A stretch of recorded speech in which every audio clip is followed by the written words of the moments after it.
নমস্কার বন্ধুরা, তো আজকে আমরা চলে এসেছি পান্ডুয়ায়। এই পান্ডুয়া থেকে একটি নতুন ঠিকানার উদ্দেশ্যে আজকে বেরিয়ে পড়েছি। তো এখান থেকে যাব আমরা জাম গ্রামের অটো ধরে মণ্ডলাই গ্রাম। এই সেই মণ্ডলাই গ্রাম, এই মন্দিরের উদ্দেশ্যেই আজকে আমরা চলে এসেছি এখানে। তো এই মণ্ডলাই গ্রামে একটি পুকুরের খনন কার্য চলছিল। সেই মুহূর্তে সেখান থেকে নাকি একটি 1000 বছর পুরনো পাথরের বিষ্ণু মূর্তি উদ্ধার হয়। তো সেখানেই আজকে আমরা পৌঁছে গেছি। এই হচ্ছে সেই পুকুর যেখান থেকে বিষ্ণু মূর্তিটি উদ্ধার হয়েছিল।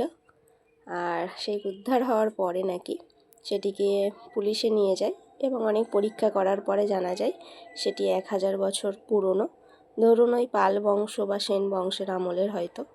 এবং সেই মূর্তিটি যখন গ্রামে ফেরত দেওয়া হয়, তারপরে সেই মূর্তিটির জন্য এখানে একটি মন্দির তৈরির কাজ চলে। এবং এই যে ঘরটি দেখতে পাচ্ছেন, এই ঘরেই সেই ঠাকুরকে রাখা হয়। এখানে এই 5ই চৈত্র মাসে তো মন্দিরের যে নির্মাণের কাজ এখানে শুরু হয়েছে, ভিত পুজো করা হয়েছে 5ই চৈত্র। দেখতেই পাচ্ছেন এটি হচ্ছে সেই মূর্তি, 1000 বছর পুরনো। তো আপনারা যদি নিজেরাও এখানে আসতে চান, চলেই আসতে পারেন। পান্ডুয়া স্টেশন থেকে অটোতে আপনার মণ্ডলাই গ্রামের কথা বলবেন, ওনারা ঠিক নামিয়ে দেবে। 25 টাকা আমাদের থেকে ভাড়া নিয়েছিল। এই হচ্ছে সেই মূর্তি। তো আপনাদের সাথে ভিডিওটি শেয়ার করলাম।